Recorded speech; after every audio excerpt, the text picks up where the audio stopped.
여러분들이 걱정도 되시겠고 마음의 부담도 되시겠으나 제가 근데 좀 무리를 해가지고요. 월요일 새벽기도 오늘 새벽기도를 못 나왔어요. 이제 내일부터는 착실히 나올 건데 이제 완전히 충전됐습니다. 100% 찼으니까 괜찮은데 늘 드리는 말씀이 이럴 때일수록 우리가 제가 그 후배 목회자한테 한 얘기가 명색이 그리스도의 교회 아니냐. 명색이 그리스도의 교회 뭐냐. 말씀에 살고 말씀에 죽는 교회인데 우리가 매주 만찬하는 것을 인터넷으로 어찌 대체할 것이며 그것을 떠나서 영과 혼과 육의 세계를 놓고 다투는 우리가 성도들의 영을 포기할 수는 없는 것이다. 그래서 육의 건강을 위해서 영의 건강을 포기할 수 없다. 육의 건강을 잃더라도 영의 건강은 지켜야 하는 것이고 더불어 예배가 새벽기도, 주일예배, 수요, 금요기도 이 소위 교회의 4개의 예배가 그냥 형식이고 그냥 의식이냐? 아니다. 이것은 생명의 예전인데 그 예배를 통해서 하나님의 생명력이 전달되는 통로다. 어떻게 그 통로를 닫고 성도들의 영을 살릴 수 있다고 생각하느냐. 아무리 능력 있는 사람이라도 그것은 안 된다. 성도들이 와서 매일 새벽마다 혹은 매 주일 새벽 수요 때를 얻든지 뭐든지 교회에 와서 말씀을 듣고 읽고 기도하고 끊임없이 하나님 앞에 서 있는 내 자신을 발견하고 그렇게 해서 자기를 챙겨갈 때에 거룩한 은혜가 있는 것이지 이게 무슨 행사냐. 어느 교회는 주일 대예배만 하고 다 문을 닫는데요. 위험하기로 따지면 주일 대예배가 제일 위험하죠. 주일 대예배가 제일 그렇게 사람들에게 보여주기 식으로 하면 안 된다. 여기는 생명이 걸려있는 문제고 영생이 걸려있는 문제인데 나는 성도들이 그런 건 이해하겠지만 목회자들이 그렇게 하는 것이 너무 나약하다. 너무 실망스럽고 아쉽다. 우리 그리스도의 교회에서는 그런 얘기 안 나왔으면 좋겠다 했는데 모르겠습니다. 어떻게들 얘기들을 할지. 다시 말씀드리지만 이럴 때일수록 대담하셔야 합니다. 담대하셔야 합니다. 추운 겨울날 아까 누가 보던 말했지만 추운 겨울날 홀딱 벗고 뛰어다니다가 감기 걸리는 것은 그건 의사목이에요. 그건 당연히 감기 걸리는 거니까. 그런데 이런 질병, 이런 전염병 이런 데에서 병은 원래 마귀가 만드는 거잖아요. 사탄의 것이잖아요.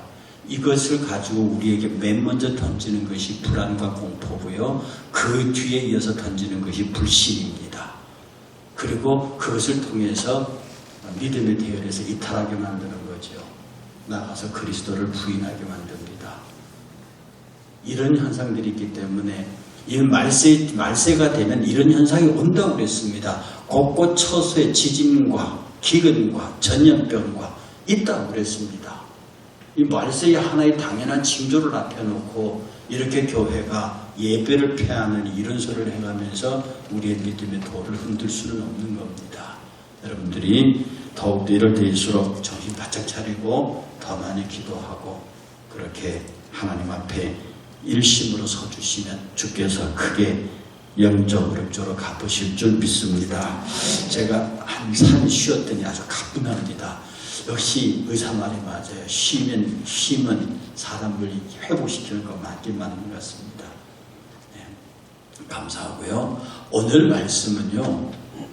히브리서 9장 1절부터 5절에 나온 이 말씀 가운데 핵심 용어가 금으로 싼 언약궤입니다. 이렇게 말해요. 여러분 그 성소가요. 제가 그림을 하나 준비해 드릴 뻔했는데 이렇게 네모 모양으로 이렇게 되어 있습니다. 이게 이제 성소고요. 그 성소 바깥을 이방인의 뜰이라고 합니다. 그 다음에 성소 안에서 많은 이렇게 사고 파는 것들이 이루어져요. 그 다음에 성소 안에 들어오면 그 성막 안에 들어오면은 성소와 지성소로 나눠요. 성소 쪽에서는 뭐 세숫대야라든지 불집게라든지 물두멍이라든지 이런 게 놓여 있고 그 한 커튼을 더 안으로 열고 들어가면 관이 지성소인데 그 안에 지성소 안에는 뭐가 있느냐면 금향로와 금으로 싼 언약궤가 있어요. 두 개의 공통적인 특징이 금으로 되어 있다는 것.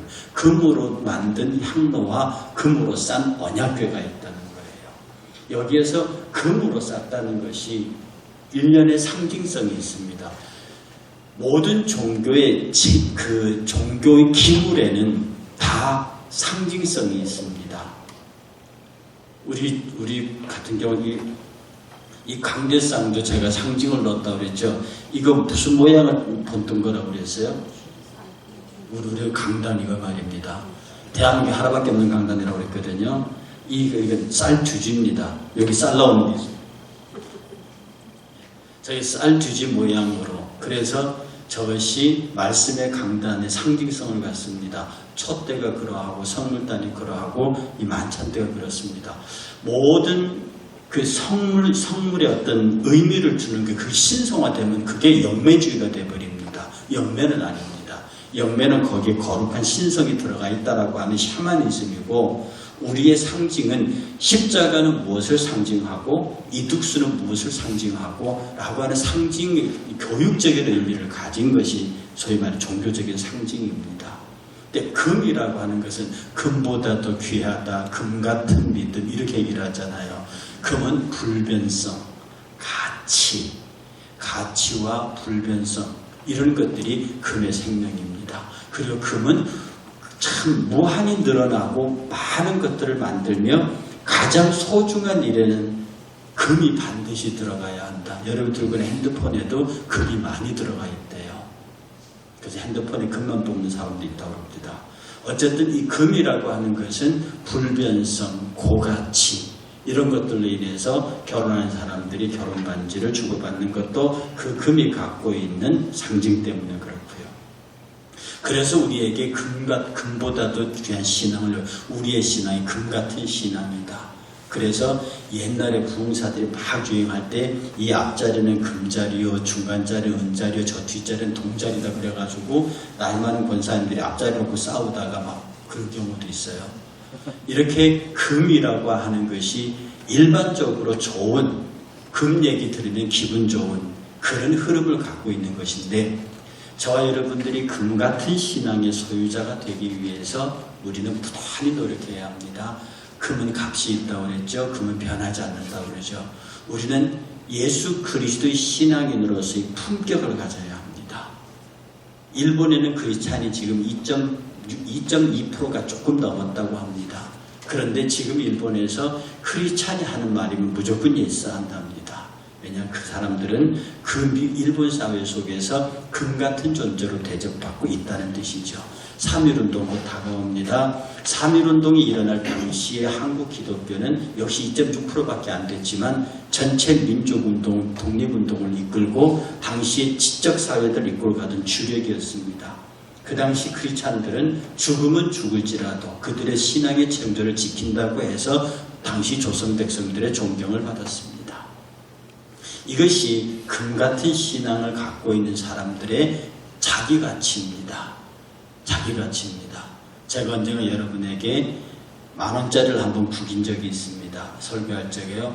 10,000원짜리를 확 구긴다고, 그 10,000원짜리를 구겨버린다고 10,000원의 가치가 떨어집니까? 그걸 부침을 뱉는다고 그 10,000원의 가치가 떨어집니까? 놓고 밟아버린다고 10,000원의 가치가 떨어지냐고요.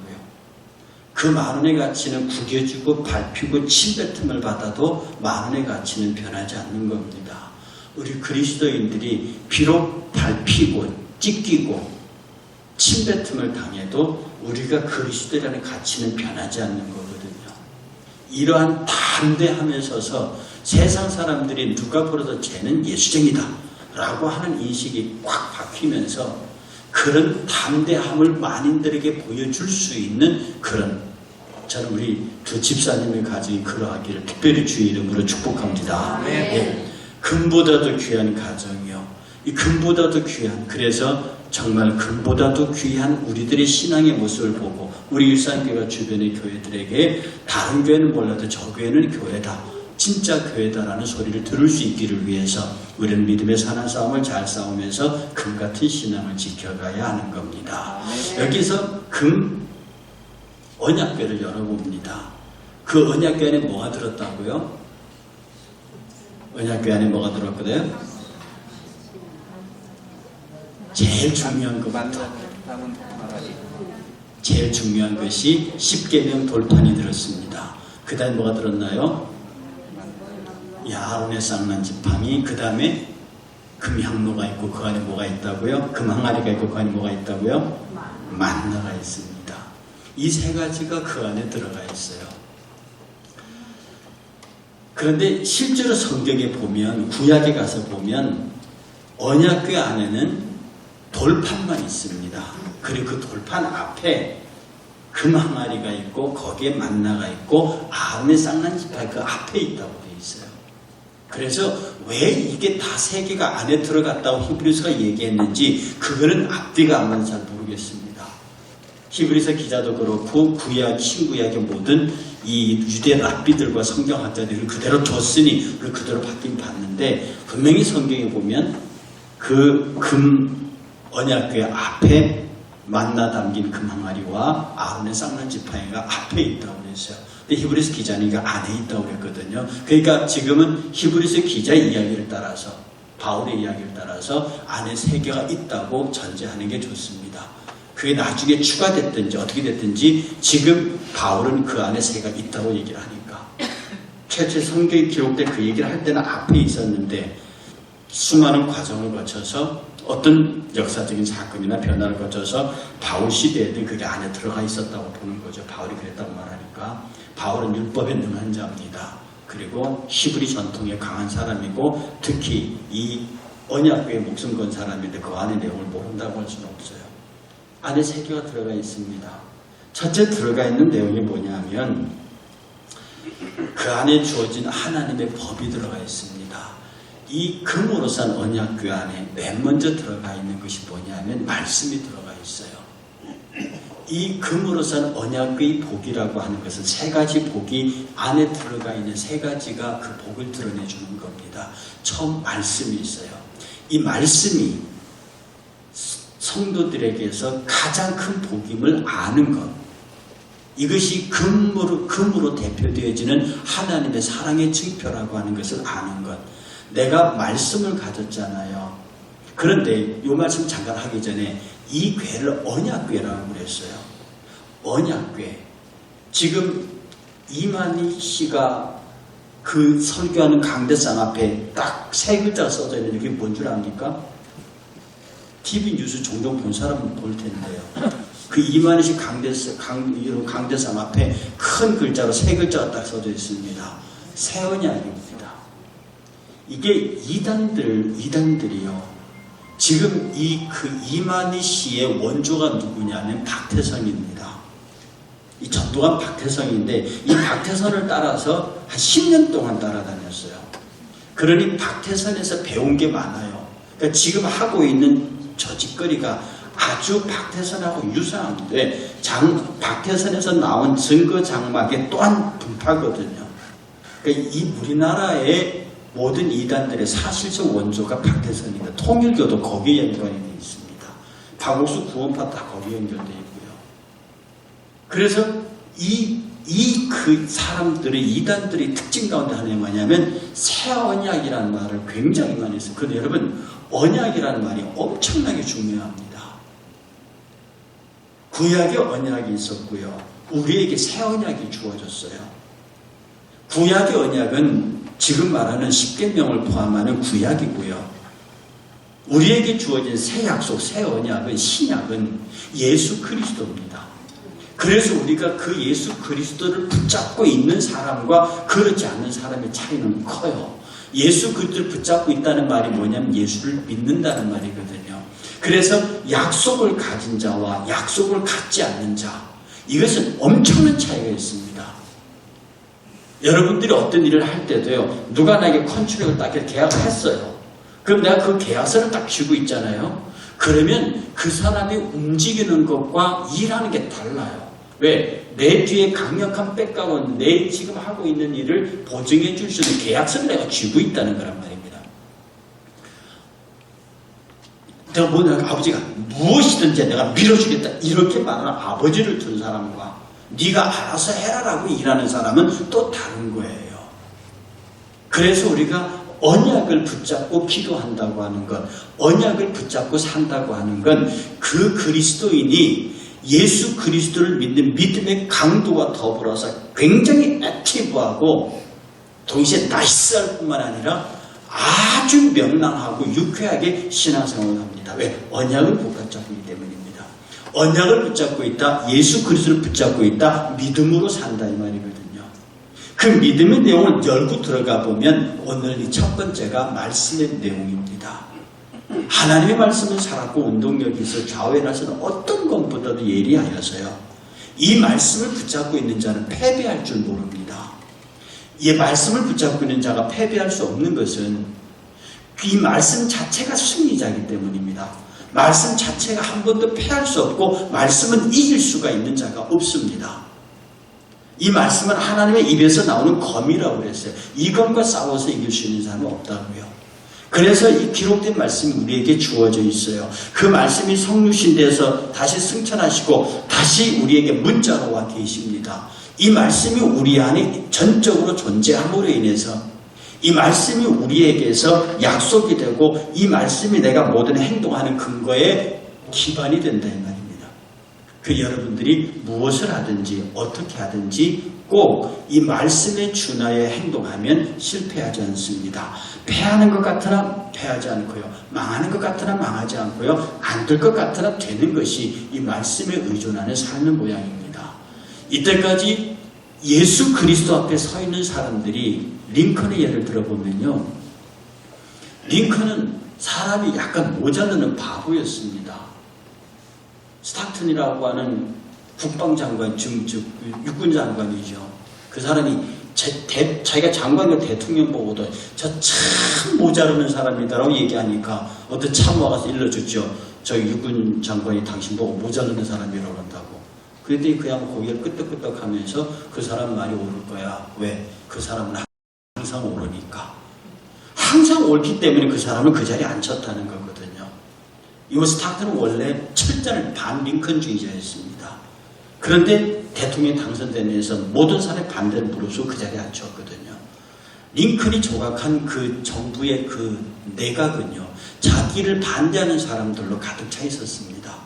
그들 링컨은 그렇게 하면서도 자기가 미국을 세워나갈 수 있었던 것은 뭐냐면 그가 끝없이 하나님 앞에 말씀을 붙들고 사는 사람이었습니다. 어떤 사람이 남북전쟁 붙을 때요, 링컨이 와서 하나님 우리 편입니다. 우리가 이겼습니다. 이렇게 말했거든요. 그때 링컨이 그를 딱 쳐다보면서 하는 말이 하나님이 우리 편임을 자랑하지 말고 우리가 하나님 편임을 자랑하라. 세상 사람들 다 하나님을 내 편이라 한다 이 말입니다. 근데 정작 내가 하나님 편이에요. 정작 내가 하나님의 편이냐? 그것은 뭐냐면 내가 그의 말씀에 의거하여 말씀대로 살고 있느냐. 말씀이 그리하라 하면 그리하고 말씀이 그러하지 말라 하면 그러하지 말아야 한다는 것이죠. 여기 성경 한 구절 찾아보겠습니다. 어디로 가느냐 하면 사도행전입니다. 27장 11절부터 25절까지 바울이 마지막 선교 여행에서 로마에 다르기 직전에 있었던 사건입니다. 사도행전 27장 11절에서 25절 함께 천천히 봉독을 해보겠습니다. 백부장이 선장과 선주의 말을 바울의 말보다 더 믿더라. 그 항구가 겨울을 지내기에 불편함으로 거기서 떠나 아무쪼록 베닉스에 가서 겨울을 지내자 하는 자가 더 많으니 베닉스는 그레데 항구라. 한쪽은 서남을 한쪽은 서북을 향하였더라.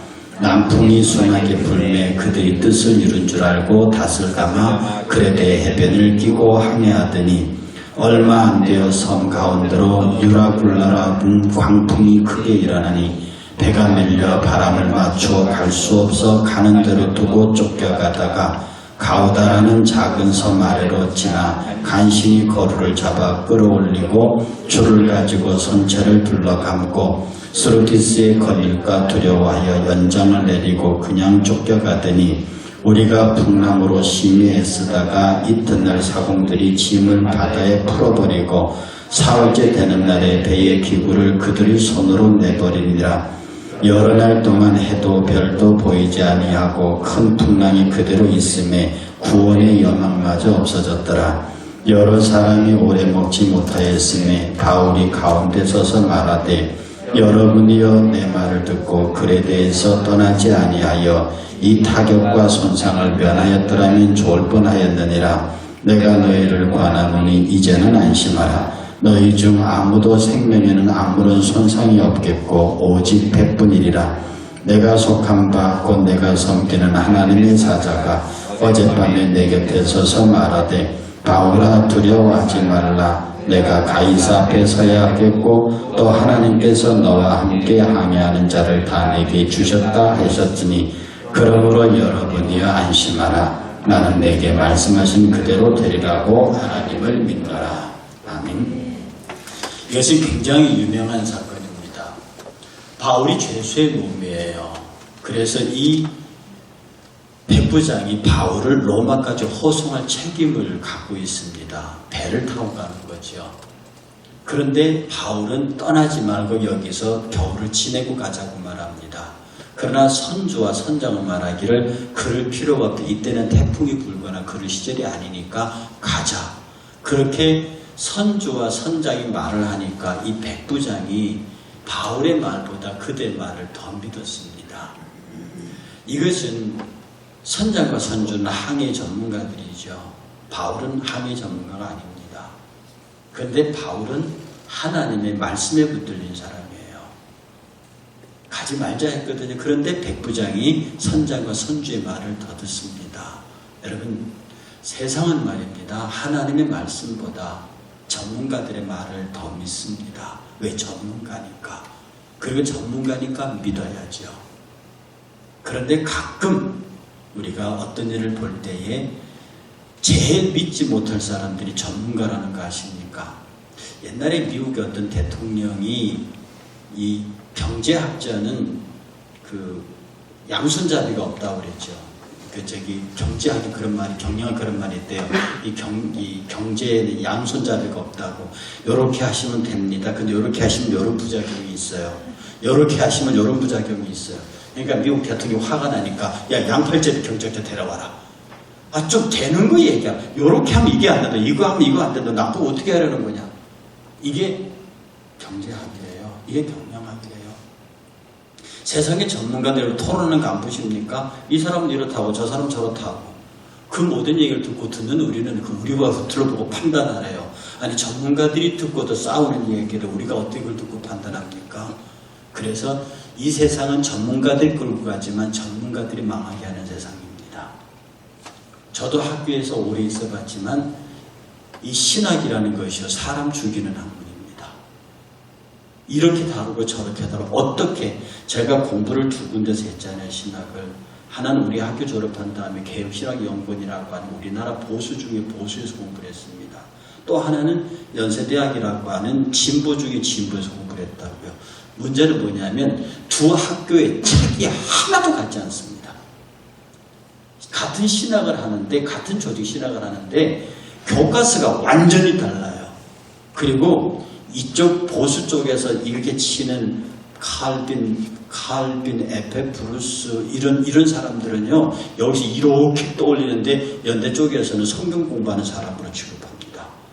그 이쪽에서 칼버라트, 불트만, 틸리, 고가르트 이런 이 자유주의 신학자들은 연대에서 이렇게 떠받드는데 이쪽에서는 4단과 2단의 물이 4단과 3단과 4단, 5단의 물을 쳐서 자유주의 신학으로 진짜 그 지옥의 쓰레기를 친다 이 말입니다. 똑같은 신학 해석에 완전히 정반대의 해석을 갖고 옵니다. 그 도대체 그걸 듣는 성도들은 어찌란 말입니까? 그러니 이 시대가 분명히 전문가들의 시대지만 전문가들이 갖고 있는 한계가 있어요. 그 한계에서 대답하는 것이 신앙입니다. 그 한계에서 대답하는 것이 믿음이에요. 우리가 말씀으로 산다고 할 때 어떤 한계선에 부딪혔을 때 어떤 선택을 분명히 해야 될 때 우리가 선택할 수 있는 길은 하나님의 말씀이 뭐라고 얘기하느냐 하는 데서 오늘 이 백부장은 선주와 선장의 말을 들었습니다. 그리고 출항을 했다고요. 순풍에 덧달았습니다. 그들이 이긴 줄 알고 득이만만했습니다. 그러나 유라굴라라는 광풍이 불죠. 이때는 이 바람이 불 때가 아니지만 가끔 분대요. 그래서 그 결과가 너무 참혹했습니다. 집을 다 버리고요. 배는 깨지고요. 그야말로 거기 표현에 나와 있는 대로 큰 풍랑이 그대로 있으면 구원의 여망마저 없게 되는 거예요. 그 완전히 죽음의 절망의 상태 속에서 바울이 이렇게 말합니다. 내가 내 말을 말하되 여러분이여 내 말을 듣고 그에 대해서 떠나지 아니하여 이 타격과 손상을 면하였더라면 좋을 뻔하였도다. 내가 너희를 권하는 이제는 안심하라. 이 엄청난 사태 속에서 바울이 던지는 말이 이제는 안심하라는 거 뭐라고 말합니까? 어제 주의 천사가 내게 나타나서 말하기를 너희는 너희 가운데 아무도 생명을 잃지 않고 오직 배만 잃어버릴 것이다. 이렇게 얘기를 한단 말입니다. 바울이 말하는 것은 어제 내가 주께로부터 이 말씀을 받았다는 거죠. 역시 비전문가의 이야기입니다. 일반적인 상식과 그것으로 통용되는 설명이 아닙니다. 참 이상한 것은요. 우리가 신약시대에 일어났던 이 많은 영적인 사건들을 보면서 오늘 우리는 이런 영적 사건을 받아들이려 하지 않는다는 겁니다. 이건 그냥 신약때에 있었던 사건이고 우리 안에서 이런 일이 일어난다고 하는 것은 왜 자꾸 과학을 갖다 대고 합리를 갖다 대는지 모르겠습니다. 우리가 믿는 믿음의 도리는요. 이 성경의 도리는 세상의 모든 자연과학과 학문과 전문가들의 이야기를 넘어서서 마지막 어떤 결정을 해야 할 적에 우리의 신학의 야심을 따라서 선택해야 할 기준입니다. 사도 바울은 계속해서 이렇게 말합니다. 하나님이 나보고 말하기를 바울아 두려워하지 말라. 네가 가이사 앞에 서야 하겠고 여기서 언약이 나옵니다. 바울은 말입니다. 자기가 이 가이사 앞에 서야 한다고 하는 하나님의 언약을 받았어요. 하나님의 언약을 받았어요. 즉 하나님의 말씀을 받았다고요. 그 말씀에 대한 강력한 신뢰가 있는 겁니다. 내가 가이사 앞에 서야 하겠다. 그 다음에 또 내가 이 모든 일을 뚫고 여호와께서 내게 부탁한 모든 일들을 내가 죽기 전에 완결해야 된다고 하는 강력한 자기 소명의지가 거기에 나타나 있습니다. 바울아 두려워하지 말라. 내가 가히 앞에 서야 하겠고 하나님께서 너와 함께 항해하는 자들을 다 내게 주셨다. 이 모든 것들 너희들의 생명이 내 손에 있다는 것을 그들에게 보여주어야 한다는 거죠. 그러므로 여러분들이여 안심하라. 나는 내게 말씀하신 그대로 되라고 나는 믿노라. 언약을 붙잡은 사람입니다. 말씀을 붙잡은 사람입니다. 여러분들이 예수 그리스도를 믿는 믿음에 붙잡힌 사람들은 어떤 환경과 처지에서도 우리를 향하여 다가오는 어떤 세상의 위협이 있다할지라도 그것에 대하여 그것이 감히 나를 어떻게 하지 못한다고 하는 그런 용기가 있어야 합니다. 이것이 바로 그 속에 들어있었던 돌판이 우리에게 상징하는 것입니다. 아브라함도 야곱도 이삭도 거부가 됐어요. 요셉도 거부가 됐어요. 그들 하나하나를 다 보십시오. 그들이 전부 약속을 붙잡은 사람들입니다. 아브라함은 본토와 친척을 떠날 때 약속을 붙잡았어요. 야곱은 아비로부터 축복받고 도망갈 때 약속을 붙잡고 내가 무사히 돌아오기만 하면 그 엄청난 약속을 갖고 돌아온다 이 말입니다. 야곱은 그 약속에서 승리하는 사람이에요. 다윗도 약속의 사람입니다. 그 다윗과의 언약 때문에 솔로몬도 살아요. 다윗의 언약 때문에 기드온의 왕들이 산다고요. 그러니 우리가 이 언약을 붙잡고 사는 삶, 말씀을 붙잡고 사는 삶, 이 말씀에 대한 믿음으로 사는 삶이 얼마나 소중하냐. 그에게 두 번째로 주어지는 것이 만나입니다. 믿음이 있는 자에게 주어지는 것이 만나예요. 뭐가 있는 사람? 젖과 꿀이 흐르는 가나안 땅에 하나님께서 나를 데리고 가실 것이다. 나는 거기에 들어간다고 믿는 사람에게 주어진 것이 만나와 메추라기였습니다. 그에게 주어진 것이 생명수였다고요. 하나님이 나를 어떨 것인지 모르겠다. 내가 도대체 하나님 왜 믿는지 모르겠다라고 좌왕우왕하는 그들이 아니라 그들은 출애굽할 때부터 오직 유일한 목적지는 적과 꿀이 흐르는 가나안 땅이었습니다. 그들이 실수도 했다고요. 잘못했다고. 그래서 가데스 바네에서 반역을 해갖고 광야로 40년 동안 돕니다. 하나님은 그들을 내돌리지만 돌이면 갈 수 있는 길을 40년을 돌리지만 돌리는 그 길에 그들에게 다른 건 아무것도 주지 않습니다. 만나와 메추라 이거 생수만 줍니다. 그들은 40년 동안 그것을 먹었다고요. 여러분들은 평생을 지내시면서 이 말씀만 받습니다. 66권이요. 이 66권의 말씀을 가지고 평생을 가야 하는데 누구에게 이 언약을 붙잡고 있는 믿음을 붙잡고 있는 사람들에게 이걸 주는 것이고 그리고 그에게 보여주는 또 하나가 뭐냐면 아론의 쌍난 지팡이입니다. 이 아론의 쌍난 지팡이, 이 아론의 나무가 뭐냐면 이 아론의 쌍난 지팡이가 그 맺는 이게 무슨 나무냐면 살구나무입니다. 어떤 사람이 이것을 아몬드 나무라고도 하는데요. 어제 이 살구나무가 원래 지키다. 이 살구라는 그 어원이 그렇습니다. 지키다, 보호하다 이런 뜻을 갖고 있어요. 그러니 여호와 하나님께서 이스라엘 백성들에게 내가 너를 지키는 자가 되고 내가 너를 변함없이 인도하는 인도자가 될 것이며 이것을 들고 있는 아론과 그 지파는 내가 직접 택하였다. 왜? 죽은 나무 가지에서 싹이 났으니까. 이 죽은 살구나무 가지에서 싹이 나서 열매가 맺었기 때문에 이 아론의 쌍난 지파를 통해서 아론이라고 하는 특별한 존재가 하나님 앞에서 부각되고 그 다음에 그 아론을 통해서 하나님께서 이스라엘 백성을 영원히 보호하고 인도할 것이라고 하는 언약을 주신 거죠. 여러분들이 이 신앙생활을 하면서 말입니다. 이 말씀을 치우면 안 됩니다. 하나님, 내가 어떤 언약을 붙잡고 있습니까? 여러분 지금 곰곰이 한번 생각해 보십시오. 큰 틀에서는 예수 그리스도 나의 구세주라고 하는 언약입니다. 이 언약을 붙잡고 우리의 실천에 들어와서 저와 여러분들은 개별적으로 어떤 언약을 붙잡고 있겠습니까? 아브라함은 나는 복의 근원이 될 것이라 하는 정말로 축복의 조상이 될 것이라고 하는 그의 언약이 있습니다. 이삭에게도 있습니다. 야곱에게도 있습니다. 다윗에게도 있습니다. 요셉에게도 있습니다. 이 각자가 다 하나님의 약속의 사람들이에요. 개별적으로 하나님과 어떤 언약을 갖고 있는 사람들입니다. 그러면 여러분들은 어떤 언약을 갖고 있는지 우리 전태호 집사님과 이성근 집사님 가정이 어떤 언약을 갖고 있는지 우리 가정을 향한 하나님의 언약 이것은 말입니다. 우리 집사님의 가정을 향한 하나님의 언약, 여러분들을 향한 개인적인 언약을 여러분의 기도의 제목 가운데 세워지는 것일 수도 있어요. 하나님, 나를 이렇게 보내시지 않으셨습니까? 하나님 내게 이것을 원하지 않으셨습니까? 그런 확신이 있는 사람과 더불어 아직까지 내가 이 세상에 왜 태어나서 하나님께서 내게 어떤 것을 원하시는지 모르겠다고 하는 사람은 정말로 하나님께 기도하면서 하나님 내가 어떻게 살아야 합니까? 무엇을 위해 살아야 내가 어떻게 살아야 내 일생을 하나님께 영광을 돌릴 수 있습니까? 라고 내 삶을 통해서 하나님의 영광 돌리는 방안에 대한 확신을 잡고 있는 사람을 언약에 잡힌 사람이라고 합니다.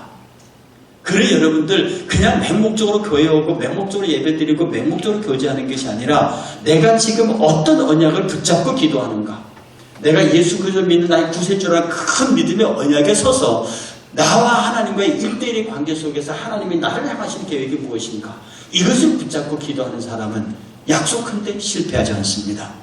하나님 앞에 분명한 약속을 믿고 이 약속을 하나님께서 내게 이루어 주실 것이라고 믿는 사람에게 하나님은 만나와 메추라기 생수가 그 뒤를 따릅니다.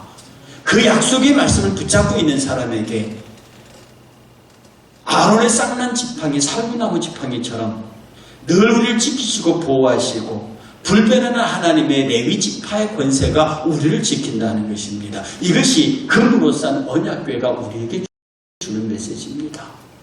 여러분 전부 다 금으로 쌓인 언약궤가 되시길 축복합니다. 네. 여러분은 다 금으로 쌓인 언약궤가 이 두 가정이 각자 금으로 쌓인 언약궤가 되고 여러분 한 사람 한 사람 다 금으로 쌓인 언약궤가 돼야 돼. 왜? 그 안에 말씀이 있고 그 안에 말씀이 있고 그 안에 약속, 즉 말씀이 있고 그 안에 만나와 메추라이고 사했던 여러분의 생존의 수단이 있고 그 안에 여러분을 지키시는 살구나무에 쌓는 지팡이가 있다 이 말입니다.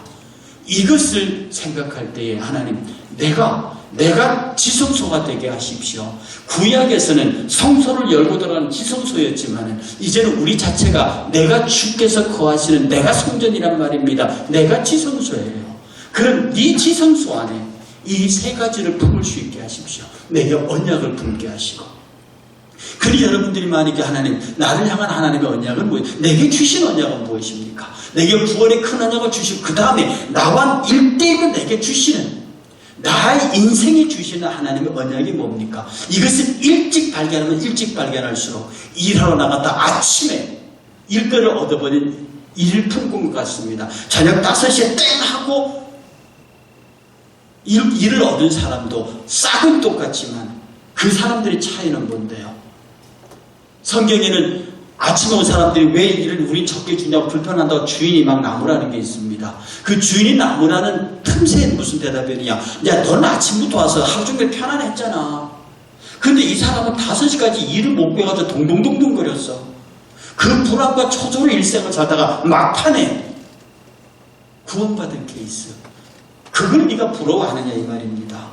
네가 그걸 부러워하느냐 이 말입니다. 너는 인생 처음부터 어려서부터 예수를 믿어서 일평생 무난하게 신앙생활을 한 네가 막판에 죽기 직전에 예수 믿은 그 사람을 네가 부러워하겠느냐 이 말이거든요.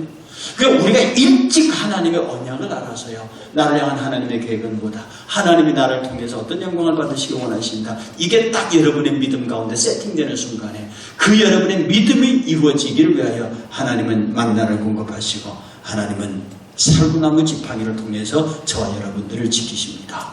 이 험한 세월을 삽니다. 여러분은 스스로 하나님 앞에 기세게 고백해야 합니다. 코로나19 바이러스 내 근처에도 오지 못할지어다. 이 담대한 믿음을 가지고요. 그렇다 이것을 미신적으로 하란 말이 아닙니다. 마스크 열심히 쓰시고 손 열심히 쓰시고 정말 방역당국이 시키는 대로 하면서 그럼에도 불구하고 영적인 기싸움에서 물리시면 안 됩니다. 여러분이 금으로 쌓인 금은 세균도 막는 역할도 한답니다. 금은 있잖아요. 우리가 네 육신이 하나님 금으로 쌓인 존재가 되게 안에서 내 안에 거룩한 말씀을 위하여 내 안에는 거룩한 만나를 위하여 내 안에 거룩한 쌍난 지팡이를 위하여 내가 이 믿음의 지성소를 잘 지킬 수 있도록 주여 나를 금으로 싸시옵소서. 은혜로 싸시옵소서. 능력으로 싸시옵소서. 승리하시는 저와 여러분 되시기를 주의 이름으로 축복합니다.